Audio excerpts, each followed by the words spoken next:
దివ్యవాణి TV ప్రేక్షకులందరికీ శుభోదయం. యేసుక్రీస్తు పరిశుద్ధ నామంలో ప్రియులారా, మీ అందరికీ స్వాగతం, సుస్వాగతం. గడిచిన దినమంతా కాచి కాపాడిన దేవునికి మనసారా వందనాలు తెలియచేద్దాం. దేవుని ప్రేమ తరిగిపోలేదు, ఆయన కరుణ సమసిపోలేదు.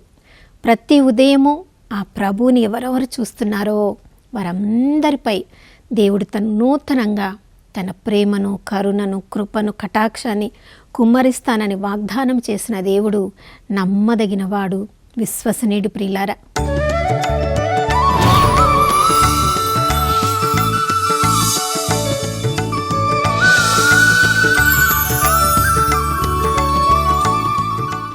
దేవుని ప్రేమ నిస్వార్థమైన ప్రేమ.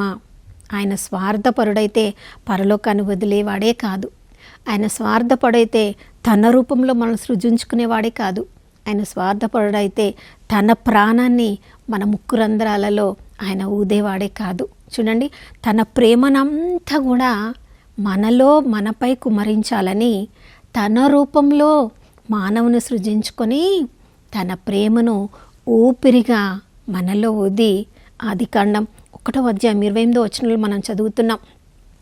దేవుడు మానవుని సృజించిన తర్వాత ఆయనను ఆశీర్వదించి ఈ భూమండలం అంతా కూడా నువ్వు పరిపాలించు అని దేవుని అధికారాన్ని మనందరికీ ఇచ్చారు. ప్రియులారా, దేవుడు మనల్ని నమ్మాడు. ఎందుకంటే దేవుడు నిస్వార్థంగా మనల్ని ప్రేమిస్తున్నట్లు మనము కూడా అందరినీ నిస్వార్థంగా ప్రేమిస్తామని. ప్రియులారా, మరి మనందరి జీవితాన్ని ఈ ఉదయకాలం మనం చూసుకున్నప్పుడు ఎవరెవరు మన మీద ఆధారపడి జీవిస్తున్నారో వారందరి పట్ల మన ప్రేమ నిస్వార్థంగా ఉందా? మొదట మన గురించి మనము ఆలోచించుకొని మనకి మనము అభివృద్ధి చెందితే చాలని మన కుటుంబం పట్ల గొప్ప ప్రణాళికలను వేసుకొని మనం అభివృద్ధి చెందడానికి, ఇతరులను త్రొక్కి పెట్టడానికి మనం చూసినట్లయితే ప్రియులారా, దేవుడు మనల్ని గమనిస్తూ ఉన్నాడు. ఒకరోజు దేవుడు ముందు నిలబడి ఏం సమాధానం మనం చెప్పబోతున్నాం? ప్రియులారా, ఒక జరిగిన సంఘటన ఇలా నేను చదివాను. 1998వ సంవత్సరంలో మలై మురుసు అనే వార్తాపత్రికలో ఈ యొక్క వార్త జరిగిన సంఘటన జరిగింది. ఆ 16 సంవత్సరాల రాజ్యలక్ష్మి అనే అమ్మాయి, ఇంటర్మీడియట్ చదువుతున్న అమ్మాయి, తన తండ్రి ఉదయమే టిఫిన్ తీసుకొని పోలేదు అని చెప్పి మధ్యాహ్న సమయంలో తను కాలేజ్ నుంచి వచ్చి మధ్యాహ్నం లంచ్ చేసిన తర్వాత తన తండ్రి లంచ్ బాక్స్ తీసుకొని సైకిల్ మీద వెళ్ళి తన తండ్రికి ఇద్దామని చెప్పి ఆ సైకిల్ మీద వెళ్తూ ఉందంట. అలా వెళ్తూ ఉన్నప్పుడు మెయిన్ రోడ్డుకి వచ్చినప్పుడు ఎదురుగా వచ్చిన పెద్ద ట్రక్ ఆమెను చూడలేదు కాబట్టి ఆమె కాళ్ళ మీద నుంచి వెళ్ళిపోయిందంట. ప్రియులారా, పెద్ద ట్రక్కు ఆ చిన్న అమ్మాయి కాళ్ళ నుంచి వెళ్ళిపోయిందంటే ఆ కాళ్ళు 2 కూడా నుజ్జు అయిపోయి వెంటనే ఆసుపత్రికి తరలించినా కూడా చాలా రక్తం పోయింది. కాబట్టి ఇక ఈ అమ్మాయి బ్రతకదు అని చెప్పి తన తల్లిని తండ్రిని త్వరగా ఆసుపత్రికి తీసుకొని వచ్చారంట. ఆ అమ్మాయి అంత నొప్పిలో కూడా మాట్లాడిన మాటలు ఆ వార్తాపత్రికలో వ్రాయబడ్డాయి. చూడండి, ఆ సమయంలో ఏ తల్లి తండ్రికైనా చాలా బాధ. వాళ్ళ మీద జరిగిన పరిస్థితిని చూసి ఒకరినొకరు నిందించుకుంటూ ఉన్నారంట. ఆ తల్లి చెప్పింది, ప్రొద్దున టిఫిన్ తీసుకెళ్ళొచ్చు కదా, చూడు నీకోసం రావాలనుకుంటే అమ్మాయికి ఏమి జరిగిందో అని. తండ్రి, ఒక్కరోజు నేను తినకుండా ఉంటే ఏం కాదు కదా, ఎందుకు పంపించావు అమ్మాయినని వాళ్ళిద్దరు కూడా గొడవ పెట్టుకుంటూ ఉన్నప్పుడు ప్రియులారా, ఇదంతా గమనిస్తున్న అమ్మాయి ఇక నేను బ్రతకను అని తెలిసి వాళ్ళ తల్లిదండ్రులను పిలిచి చెప్పిన మాటలు ఏంటంటే, నా మొదటి కోరిక, ఒకవేళ నేను మరణిస్తే మీరిద్దరు గొడవ పెట్టుకోవద్దు, మీరిద్దరూ ప్రశాంతంగా జీవించాలి. ఇక ఎప్పుడు కూడా మీరు గొడవ పడడము నాకు ఇష్టం లేదు. నా గురించి మీరు ఆ ట్రక్ డ్రైవర్ని కూడా గొడవ పెట్టొద్దు. నేను తప్పు చేశానో అతడు తప్పు చేశాడో తెలియదు, కానీ ఇకనైతే నేను బ్రతకను కాబట్టి అతని మీదకి కూడా మీరు గొడవకు వెళ్ళొద్దు. ఇది నా మొదటి కోరిక. రెండవ కోరిక, నా కన్నులు బాగానే ఉన్నాయి, నేను మరణించబోతున్నాను కదా, కానీ నా యొక్క కజిన్ భువన లక్ష్మికి ఆమెకు కన్ను లేదు, కంటి చూపు లేదు నాకు తెలుసు. నా కన్నులు తీసి ఆమెకు పెట్టి ఆమెకు కంటి చూపు వచ్చేలా చేయండి. మూడవది, నేను చదువుకోవడానికి ఈ కలెక్టర్ గారు నాకు పుస్తకాలు పంపించారు, నాకు సహాయం చేస్తున్నారు. వీలైతే నేను మరణించేలోపు ఆ కలెక్టర్ గారిని పిలిపిస్తే నేను వారికి వందనాలు చెప్తాను అని చెప్పి ఈ 3 కోరికలు నాకు తీర్చుతారా అని ఆ అమ్మాయి అడిగిందంట. ప్రియులారా చూడండి, ఇంటర్మీడియట్ చదువుతుంది, కేవలం 15-16 సంవత్సరముల వయస్సులో. కానీ ఆమెలో ఉన్న నిస్వార్థ ప్రేమ, ఆ ట్రక్ డ్రైవరు ఆమెను కొట్టేసి పారిపోయాడు, కానీ ఆయన ఎంత భయంలో ఉన్నాడో, నేనైతే ఇక బ్రతకను కదా అని చెప్పి అతన్ని కాపాడుతూ మరొక వైపు తల్లిదండ్రుల గురించి ఆలోచిస్తుంది. చావు బ్రతుకుల మధ్య ఉన్న అమ్మాయి. తను ఎట్లాగిక చూడలేదు, నా కన్నులు వృధా కాకూడదు, ఇంకొకరికి కంటి చూపును ఇవ్వవచ్చు కదా. చూడండి, ఇతరుల గురించి ఎంతగా ఆలోచిస్తుంది. అంతేకాదు, తనకు సహాయం చేసిన అధికారులకు వందనాలు చెప్పాలని ఆశపడుతుంది. అమ్మాయి కోరినట్లు 2 కోరికలు జరిగాయంట. కానీ తను మరణించేలోపు ఆ కలెక్టర్ గారు అక్కడికి రాలేకపోయారంట. ప్రియులారా చూడండి, చిన్న వయసులో ఉన్నప్పటికీ కూడా ఎంతగా తన మీద తన దృష్టిని పెట్టకుండా ఇక ఎలాగో మరణిస్తున్నానని ఇతరుల గురించి ఆలోచించగలిగిందో. మరి మనందరి జీవితంలో కూడా ఎన్నో పరిస్థితులను మనం ఎదుర్కొంటూ ఉంటాం. అలాంటి పరిస్థితులలో మన గురించే మనం ఆలోచిస్తున్నామా? మన చుట్టూ ఉన్న వాళ్ళకి ఏదైనా మనం సహాయం చేయగలమని మనం తాపత్రయపడుతున్నామా? ప్రియులారా, నెహెమ్యా జీవితాన్ని మనం చూసినప్పుడు నెహెమ్యా గ్రంథము 5వ అధ్యాయంలో మనం చదువుతున్నాం. అక్కడ అంతా కూడా ఆ పరిస్థితులను గమనించినప్పుడు అంత గోచరంగా ఉంది. చూడండి, వాళ్ళు ఆ యొక్క రాజులకు కట్టవలసిన ఆ కప్పమును కట్టలేకపోతున్నారు. కాబట్టి ఆ యొక్క ఇశ్రాయేలు ప్రజలకు కూడా వాళ్ళ యొక్క పిల్లలను బానిసలుగా అమ్మవేస్తున్నారు. తమ యొక్క పొలాలను తాకట్టు పెడుతున్నారు. ఇక పొలములు లేవు, పిల్లలు లేరు, తమంతట తాము ఏమి పని చేసుకోలేక బానిసల్లాగా ఇతరుల దగ్గర పని చేస్తున్నారు. భోజనం చేయడానికి కూడా వాళ్ళ దగ్గర ఏమీ లేదు. ఇతర ప్రజలు, ఇతర నాయకులు మాత్రమే కాదు, తమ సొంత ఇశ్రాయేలు ప్రజల దగ్గర కూడా తమ బానిసలుగా జీవించవలసిన పరిస్థితి వచ్చి వాళ్ళు నెహెమ్యాకు చెప్పినప్పుడు ఆయనకి కోపం వచ్చిందంట. ఇంత అన్యాయం చేస్తున్నారా? మిమ్మల్ని ఎరగని ప్రజలు మీ మీద ఆధిపత్యం చెలాయిస్తున్నారు, మిమ్మల్ని బానిసలుగా చేస్తున్నారంటే అర్థం చేసుకోవచ్చు.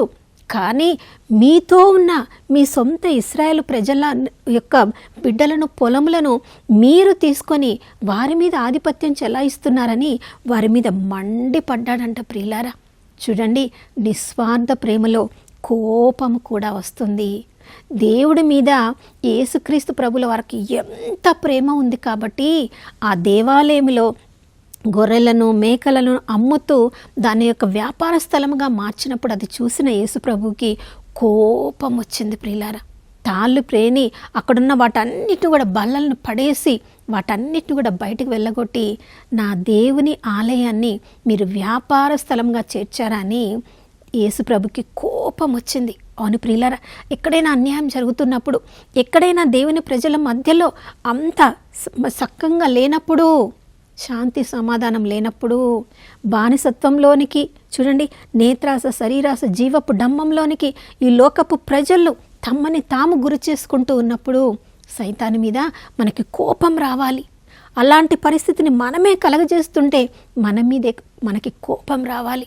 చూడండి, అక్కడ అందరినీ సమావేశపరిచి నెహెమ్యా వాళ్ళందరికీ కూడా వాళ్ళు చేస్తున్న పరిస్థితిని వాళ్ళకి స్పష్టంగా తెలియజేస్తున్నాడు.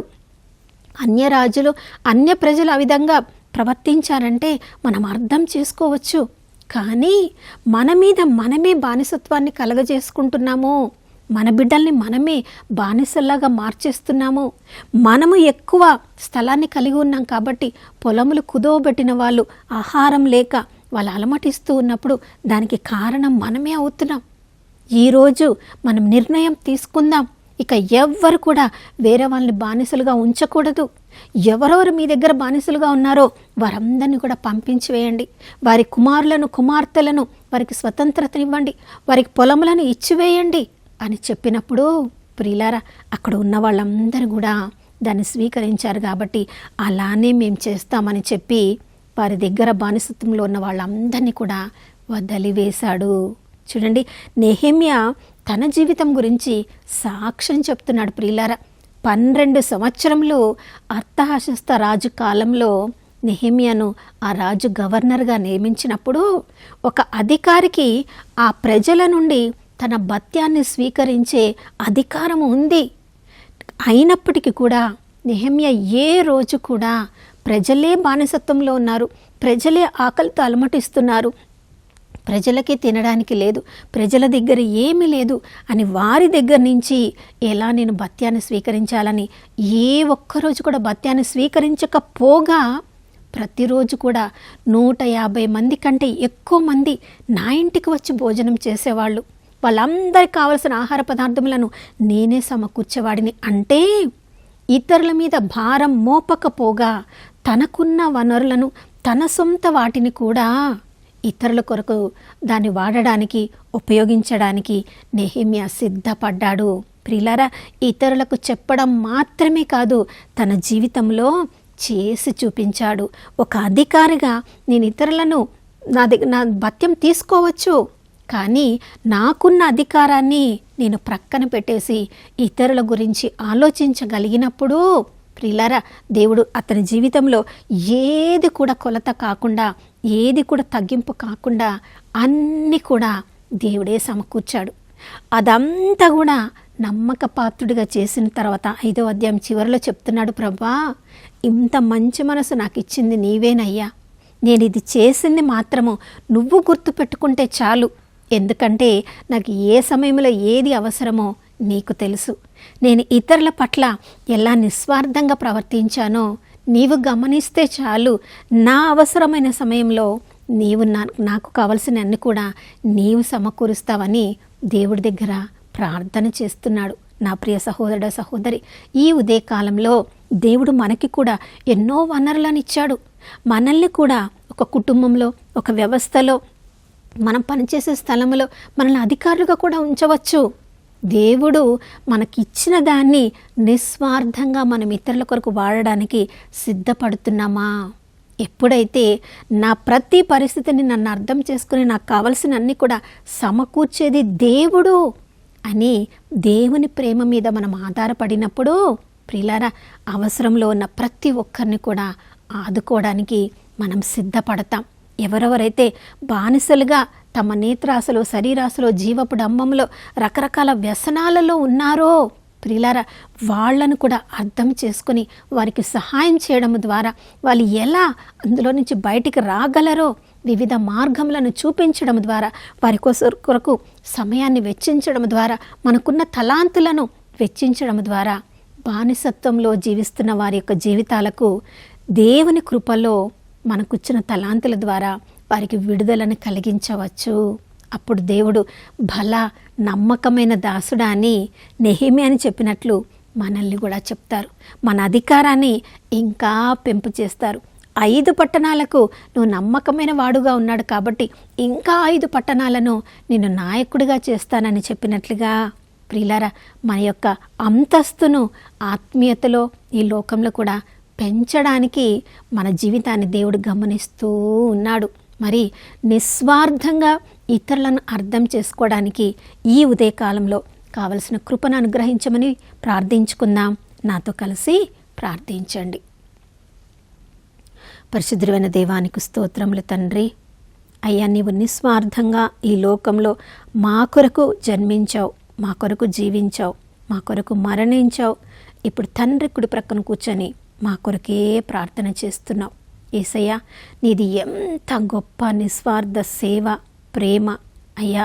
దాని గురించి ధ్యానించినప్పుడు మాలో ఉన్న స్వార్థం, మాలో ఉన్న అయ్యా అవినీతి, మాలో ఉన్న నిజాయితీ లేనితనము, మాలో ఉన్న అధికారాన్ని ప్రభా మేము ఎలా తప్పుగా దాన్ని వాడుకుంటున్నామో మాకు స్పష్టంగా తెలియజేస్తుంది. వాక్యమని అద్దములో అయ్యా మా జీవితాలను మాకు చూపించండి ప్రభా. అయ్యా మేము కూడా నీలాగా నిస్వార్థంగా జీవించే కృపను అనుగ్రహించండి.